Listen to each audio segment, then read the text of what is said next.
नमस्कार, मी आणि माझे किचन यूट्यूब चॅनलमध्ये तुम्हा सर्वांचं मनापासून स्वागत। उद्या आहे होळी आणि त्यासाठी पुरणाची पोळी हा नैवेद्य घरोघरी बनवला जातो आणि त्याच नैवेद्याची रेसिपी आज मी तुमच्या सर्वांसाठी घेऊन आलेली आहे। आज आपण परफेक्ट अशी पुरणपोळीची रेसिपी बघणार आहोत। टम्म फुगलेली, मऊ लुसलुशीत आणि तोंडात टाकताच विरघळणारी अशी ही पुरणपोळी आज कशी करायची ती आपण बघूया। नवशिके असो किंवा नवविवाहित असो, सगळ्यांनाच ही रेसिपी जाणून घ्यायची असते।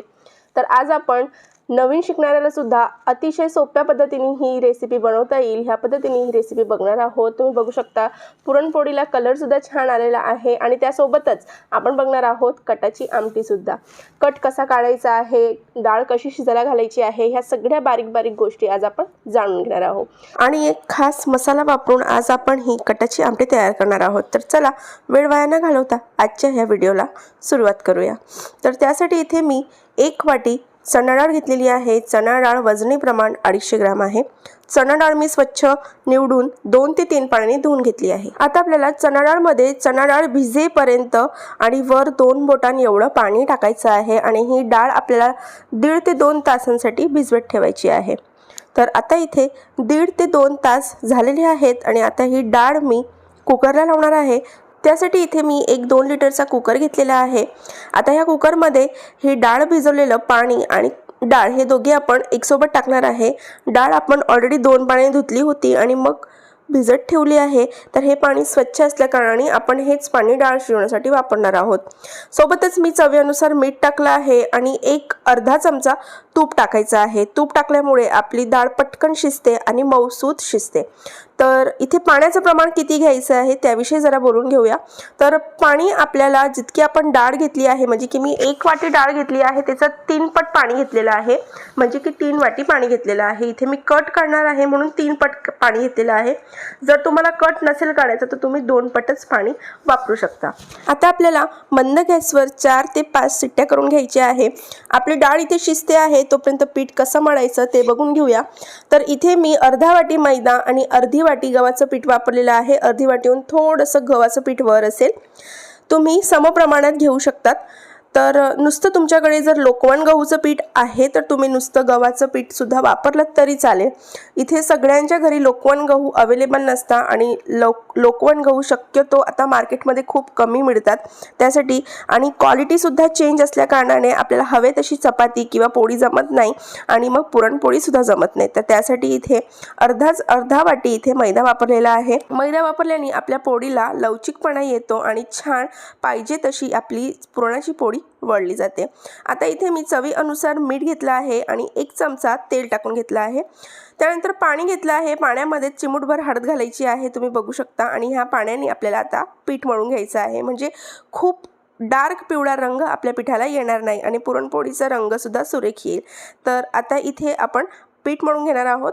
घेतलेले पीठ, मीठ आणि तेल हे व्यवस्थितपणे एकजीव करून घ्यायचे आहे आणि त्यानंतर थोडं थोडं पाणी घेऊन पीठ मळून घ्यायचं आहे। पीठ मळताना लक्षात घ्या, पीठ हे हलक्या हाताने मळून घ्यायचं आहे। तुम्ही व्हिडिओमध्ये बघू शकता पीठ कसं मळायचं आहे। तर पीठ हे आपल्याला चपातीच्या पिठाहून थोडंसं पातळ मळायचं आहे। आता आपण ह्यात 1 पडी तेल ॲड करूया आणि व्यवस्थितपणे तेल मुरेल या पद्धतीने हे पीठ व्यवस्थित तेलामध्ये मळून घेऊया, म्हणजे पीठ आपलं हे छान भिजलं जाईल। तुम्ही बघू शकता इथे थोडं थोडं तेल ॲड करत मी पीठ हाताने 2 ते 3 मिनिटं कंटिन्यू मळून घेतलेलं आहे। तर इथे तुम्ही बघू शकता पीठ आपलं मळून झालेलं आहे। आता हे पीठ आपल्याला कव्हर करून ठेवायचं आहे 1 ते 1.5 तासपर्यंत। तर त्यासाठी मी इथे कॉटनचा रुमाल घेतलेला आहे। तुम्ही कुठलाही कपडा वापरू शकता। त्याला ह्या पद्धतीने ओला करून घ्यायचा आहे, 4 घड्या करून घ्यायच्या आहे। त्याच्याने आपलं पीठ पूर्णपणे त्या कपड्यामध्ये कव्हर होईल ह्या पद्धतीने त्याला छान गुंढवून घ्यायचं आहे। आणि आता आपण त्यावर 1 प्लेट ठेवणार आहोत आणि 1 ते 1.5 तासासाठी हे पीठ आपण ठेवूया एका बाजूला। तर इथे पीठ आपलं सेट होत आहे तोपर्यंत आपण आमटी करण्यासाठी वाटण तयार करून घेऊया। त्यासाठी मी इथे एक मोठ्या आकाराचा कांदा घेतला आहे।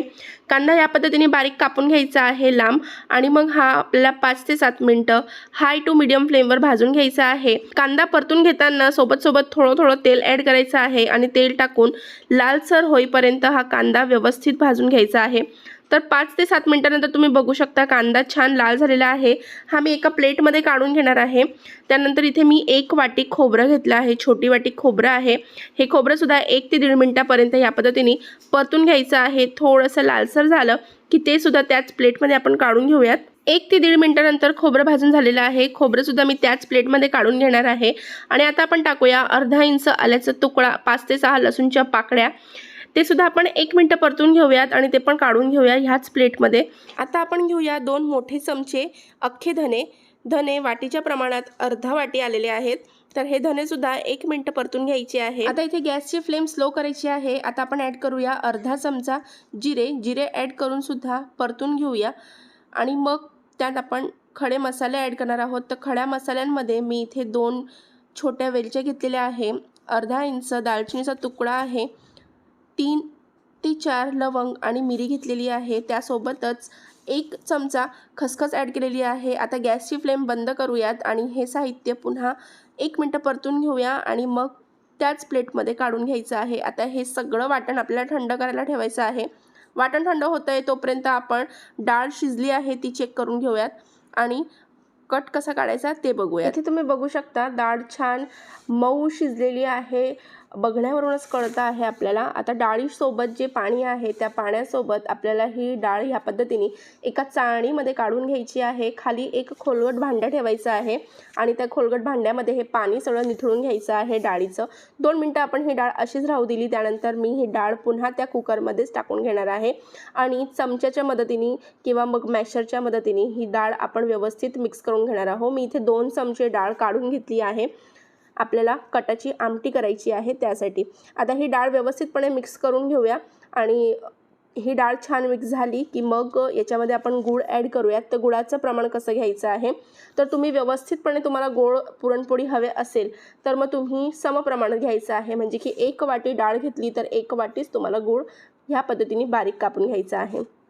आणि जर तुम्ही गोड कमी खात असाल तर त्यावेळी तुम्ही तुमच्या आवडीप्रमाणे थोडंसं गुळाचं प्रमाण कमी जरी घेतलं तरी चालेल. तर आता इथे डाळ आणि गूळ हे व्यवस्थितपणे आपण मिक्स करून घेणार आहोत आधी आणि मग नंतर ते कुकर आपण गॅसवर ठेवणार आहोत गरम करण्यासाठी. तर इथे मी गॅसची फ्लेम लो टू मीडियम ठेवलेली आहे आणि आता आपल्याला कंटिन्यू याला मिक्स करत राहायचं आहे गूळ मेल्ट होत नाही तोपर्यंत. तर साधारणपणे 3 ते 4 मिनिटाचा वेळ जातो गूळ मेल्ट व्हायला आणि मग एकदा गूळ मेल्ट झाला की आपलं जे हे पुरणाचं सारण आहे ते पातळ होतं. तर हे पातळ सारण घट्ट होत नाही तोपर्यंत आपल्याला शिजवून घ्यायचं आहे. तुम्ही इथे बघू शकता. सर्वात महत्त्वाची टीप, गूळ शिजवताना आपल्याला गॅसची फ्लेम ही स्लोच ठेवायची आहे. जर 2 मिनटं तुम्ही गॅसची फ्लेम हाय केली तर आपलं पुरण जळण्याची शक्यता आहे.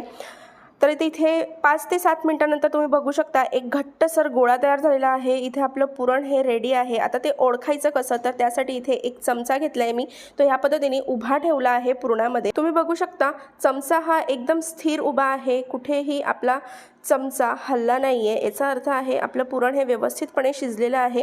आता त्यामध्ये मी पाव चमचा वेलची पूड ॲड केलेली आहे आणि इथेच तुम्हाला 2 चमचे तूप ॲड करायचं आहे आणि पुन्हा एकदा हे पुरण गरम गरम मिक्स करून घ्यायचं आहे. तूप मिक्स करायला मी विसरली आहे पण तुम्ही विसरू नका. आता गरम गरम पुरणच आपल्याला चाळून घ्यायचं आहे. तुम्ही पुरण थंड करून चाळायला घेतलं तर ते तुम्हाला चाळायला अवघड जाईल आणि जर पुरण मशीन जरी असेल तुमच्याकडे, पुरण यंत्र असेल तर तुम्ही ते सुद्धा वापरू शकता. इथे मी चाळणीचा उपयोग केलेला आहे. तुम्ही सुद्धा अशी चाळणी बाजारातून घेऊन येऊ शकता. 100 ते 150 रुपयाचा आत आपल्याला ही चाळणी विकत मिळून जाते बाजारामध्ये. तर ह्या पद्धतीने हे सगळं पुरण मी चाळून घेणार आहे. तर आता हे बघा, इथे मी 1 चमचा पुरण तुम्हाला चाळून दाखवते आहे. मस्त मऊसूत पुरण चाळून झालेलं आहे, गोळासुद्धा तयार होतो आहे. या पद्धतीने सर्व पुरण तुम्हाला चाळून घ्यायचं आहे. आता इथे आपण जे पीठ भिजवून ठेवलं होतं ते पीठ रेडी झालेलं आहे. तर आता हे पीठ आपल्याला पुन्हा 4 ते 5 मिनिटं थोडं थोडं तेल टाकून मळून घ्यायचं आहे. इथे तुम्ही जितकं पीठ मळणार तितकीच तुमची पुरणची पोळी ही मऊसूत आणि कापसासारखी होईल. तर इथे मी पुन्हा हे पीठ मळून घेणार आहे थोडं थोडं तेल हातामध्ये घेऊन. आता जर तुम्हाला वाटत असेल की आपलं पीठ हे खूप जास्तच नरम झालेलं आहे तर त्यावेळी तुम्ही इथे सुकं पीठसुद्धा वापरू शकता. पण मला इथे अशी कुठल्याही प्रकारची गरज वाटलेली नाही आहे तर मी फक्त तेल टाकून मळून घेणार आहे. माझं पीठ कुठेच हाताला वगैरे चिटकलेलं नाही आहे, म्हणजे हे परफेक्ट पीठ रेडी आहे. पुरणसुद्धा रेडी आहे. हे बघा, आपलं पीठ हे लवचिक आहे छान. तर पुरणाची पोळी अगदी मस्त जमणार आहे. त्यासाठी एक छोटा गोळा घेतला आहे पिठाचा हा पिठाचा गोळा मी तांदळाच्या पिठामध्ये भिजवून घेणार आहे। तुम्ही इथे सुक्कं पीठ तांदळाचं किंवा मग मैद्याचं वापरू शकता। या पद्धतीने आपल्याला पीठ लावून ह्या पिठाची एक वाटी तयार करून घ्यायची आहे, जशी आपण मोदक बनवताना पाई तयार करत असतो त्या पद्धतीची। आणि पिठाच्या दुप्पट प्रमाणात आपल्याला पुरणाचा गोळा घ्यायचा आहे आणि ह्या पद्धतीने त्या वाटीमध्ये बसवून घ्यायचा आहे। बघा इथे एक वाटी तयार झालेली आहे। आता आपण अंगठ्याने आणि आपल्या तर्जनीने हे पीठ जे आहे ते हळूहळू वर घ्यायचं आहे आणि एक मोदकचा आकार तयार करून घ्यायचा आहे आणि जे उरलेलं पीठ आहे ते आपण तिथेच दाबून घेणार आहोत। जर इथे तुम्हाला वाटत असेल का पीठ खूप जास्त आहे तर तुम्ही ते पीठ काढून सुद्धा घेऊ शकता। तिथे खूप थोडंसं पीठ उरलं होतं म्हणजे मी तिथे चिटकवून घेतलेलं आहे। आता सुक्कं पीठ घ्यायचं आहे आणि दोघी हातांनी आपल्याला छान पुरण भरलेला जो चपातीचा गोळा आहे त्याला छान आपल्याला हातांनी चपटं करून घ्यायचं आहे आणि मग थोडं थोडं पीठ लावून आपल्याला लाटून घ्यायचं आहे। हलक्या हातांनी तुम्ही इथे बघू शकता मी हलक्या हातांनी पुरणाची पोळी लाटून घेते आहे। अतिशय सोप्या पद्धतीने लाटली जाते आहे आणि आपोआप सरकते आहे। गरज वाटलं तर थोडंसं सुक्कं पीठ लावत जायचं आहे आणि ह्या पद्धतीने पुरणाची पोळी लाटत जायचं आहे। तर इथे माझी एक पुरणाची पोळी बनून तयार आहे। तुम्ही इथे बघू शकता अतिशय मस्त पोळी झालेली आहे आणि आतलं पुरणसुद्धा लाईट बाहेर दिसतं आहे। आता आपण ही पुरणाची पोळी भाजून घ्यायची आहे। त्यासाठी मी एक पॅन गरम करायला ठेवला आहे। तर आता इथे गॅसची फ्लेम हाय ठेवायची आहे आणि 1 मिनिटापर्यंत आपल्याला ही पुरणाची पोळी याच पद्धतीने हाय फ्लेमवर भाजून घ्यायची आहे। तुम्ही बघू शकता इथे बारीक बारीक बबल्स दिसायला लागले आहे। याचा अर्थ आता आपण ही पोळी पलटून घेणार आहोत। हाताने पलटायला जमत असेल तर हाताने पलटून घ्या। पुरणाची पोळी खूप नाजूक असल्या कारणाने तिला थोडा जरी धक्का लागला तर ती फाटू शकते, त्यातलं पुरण बाहेर येऊ शकतं। तर ह्या पद्धतीने वरतून तूप सोडायचं आहे आणि मस्त दोन्ही बाजूनी ह्या पुरणाच्या पोळीला छान भाजून घ्यायचं आहे। तुम्ही बघू शकता थोडासा टोक लागला आणि ती पुरणाची पोळी फाटली आहे, म्हणून म्हटलं तुम्हाला खूप मऊ आणि कापसासारखी पुरणाची पोळी झालेली आहे।